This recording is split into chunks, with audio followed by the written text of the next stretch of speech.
For 24 years, I built a life of stability, a predictable, successful existence with my wife, Lena. We had a strong marriage, a beautiful home, and financial security. As a vice president of compliance at a major pharmaceutical company, I worked long hours, ensuring every regulation was met. The stress had taken a toll, and Lena noticed. She often remarked on how little time we spent together, which is why I had made a decision. I was going to retire, surprising her for our upcoming 25th anniversary. One afternoon, while purchasing a custom necklace for Lena, my world unraveled. Stepping out of the store, I saw her. At first, I dismissed it as coincidence, but there she was, emerging from a hotel across the street. Not alone. Greg, my best friend, followed her out.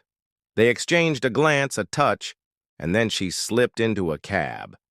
My stomach dropped. I wanted to believe it was innocent, but when I returned home that evening, she lied. Said she had spent the day at home. Lena wasn't. Just hiding something. She was practiced at it. I had spent years auditing businesses for compliance issues. Now, I turned that skill on my own marriage. I needed evidence. The next day, I installed discreet listening devices in our home and car. That night, the truth unfolded. A late-night call. Lena's hushed voice. Plans for another meeting. Same time, same place. The following morning, I played my part, smiled, kissed her cheek, then set my final trap. I told her I'd be out of town. I watched for a reaction, subtle, but there. She was planning something. I wasn't just going to confront her. I was going to catch her in the act. There would be no denials, no lies, no way out. The life I thought I knew was gone, but before I walked away, I needed to see just how deep the betrayal ran. I had given Lena everything, and now I was going to take it all back. When she realized what I had done, it would already be too late. I always imagined that if I caught her in an affair, I'd feel an explosion of rage. But when the proof finally came, all I felt was a chilling calm. No more doubts, no more misplaced trust. Just the clarity of knowing exactly what I had to do. The night after planting the recorder, I sat in my study, whiskey in hand, listening to the damning conversation. "Why are you calling now?" Lena's voice, cold and direct. "We wait until he's out of town. Same time, same place." It wasn't a mistake. It wasn't guilt-ridden or hesitant. It was calculated. I could have confronted her immediately, thrown the truth in her face. But this wasn't just about knowing. It was about watching her lie. So, I played my part. The next morning, I kissed. Her cheek sipped my coffee and let her believe she was winning. By Wednesday, my plan was in motion. I kissed Lena goodbye, suitcase in hand, pretending to leave for a business trip. She barely hid her relief. I watched from a rental car as she left the house, effortlessly put together, heading straight to the hotel. Greg arrived minutes later. No hesitation. No hesitation meant routine. This had been going on for a while. That night, after she slept, I retrieved the recorder from her car. Hours of audio sealed her fate. Their voices, the sounds of betrayal. That's when my calm cracked. I wanted to rage, to wake her and throw her out. But I wouldn't give her the satisfaction of my anger. No. I would let her believe she was safe, until the perfect moment. I needed to push her further. At breakfast, I smiled as if nothing had changed. "I was thinking we should invite Greg and Molly over for dinner this Friday." She froze, a half-second hesitation before forcing a smile. "Maybe next week. This week is just so busy." "Busy, right," I nodded. Another confirmation. That evening, I laid the next trap. "I think I'm finally going to do it," I said over dinner. "Do what?" "Retire." Her reaction was immediate. Tension. Swallowing hard. "Oh, wow. That's soon, isn't it?" "Not really. I've been planning for months."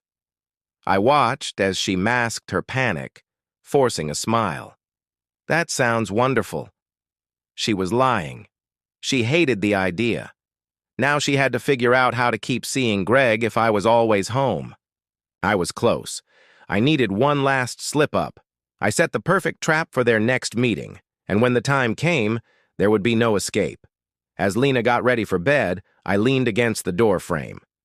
"Hey," I said casually, "I have to leave for a business trip, probably early tomorrow morning." She froze for a second, then resumed brushing her hair. "Really? I thought you were slowing down at work." "Yeah," I sighed. "But this is important. Just a night or two." She smiled, but I knew better. "That's a shame. I was hoping we could have dinner together." Liar. She was planning dinner with Greg. The next morning, I left for my trip, drove 2 blocks away, switched cars, and waited. At 12:15 p.m., Lena left. By 12:45, Greg met her at a hotel. They were out by 2:30. I had it all recorded. Photos, timestamps, proof. Now, it was time for the grand finale, our 25th anniversary party.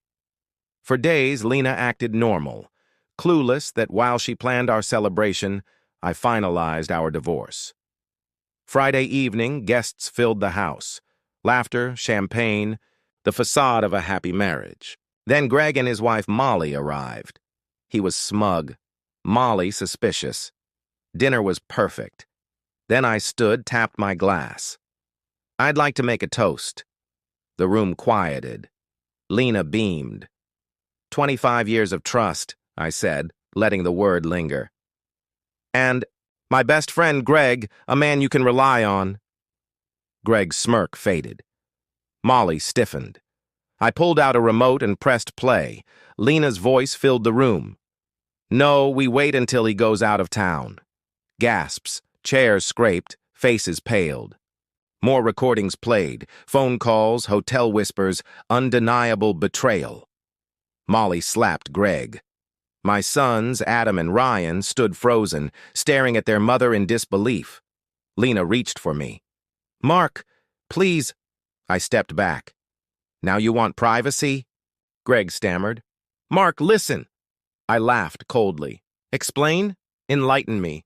How do you justify screwing another man's wife?" Molly turned to Greg, voice like ice. "We're talking when we meet with our divorce attorneys." Adam exhaled sharply. "Mom, is it true?" Lena whimpered. "Yes, but—" "A mistake?" Ryan snapped. "A mistake is forgetting an anniversary. This is betrayal." I reached into my pocket, pulled out divorce papers. "Sign them and you keep the house. Fight me and I'll ruin you in court." She sobbed. I turned to Greg. "Stay out of my life." Adam approached. "Dad, are you okay?" I gave a small smile. "I will be." Then I walked out. The night air felt fresh, light. I drove aimlessly, replaying the evening. Victory felt hollow. The life I built was gone. Stopping at a diner, I hesitated before dialing. The voice on the other end was familiar. "Mark?" I exhaled. "You okay?" A bitter laugh. "I should be asking you that."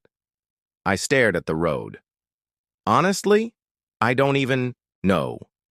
A pause, then a sigh. "Neither do I." Molly's voice was sharp with concern. "Where are you?" "A diner off the highway," I said. "Needed to get out of there." "Good. You don't need to see her right now." Silence stretched between us before I asked, "Did she call you?" Molly scoffed. "About a dozen times. I blocked her." I exhaled, nodding to myself. "Greg?" "Probably in his car. I don't care." "You're divorcing him?" "Damn right. And you?" I glanced at the signed papers on the passenger seat. "Yeah. It's done." A pause, then in a softer voice. "Good." For the first time that night, I felt a sliver of relief. I wasn't alone in this mess. After I hung up, I sat staring at my reflection in the window. I should have been furious, vindicated. Instead, all I felt was guilt. Not for what I'd done, but for what I'd lost. No matter how much I hated Lena, she had once been my world. We had raised 2 sons, built a home, and now it was all gone. 24 years wiped out in an instant. I checked into a roadside motel, paid in cash, and collapsed onto the bed. Tomorrow I'd figure things out, call my lawyer, start fresh. But tonight, I just needed to exist. At 2 a.m., my phone buzzed. Lena. I stared at the screen before answering. "Mark," she whispered. I stayed silent. "Please," she said, voice cracking. "I need to explain." I laughed bitterly. "Explain what? That you spent months sneaking around with my best friend? That you looked me in the eye and lied?" "It wasn't like that," she pleaded. "I never stopped loving you." I clenched my jaw. "You don't betray someone you love." Silence. Then a broken whisper. "I don't know how to fix this." I closed my eyes. "You can't. Please, I don't want to lose you." "You already did." I hung up. It was over. No more excuses. No more illusions. The next morning, I deleted Lena's missed calls and checked out of the motel.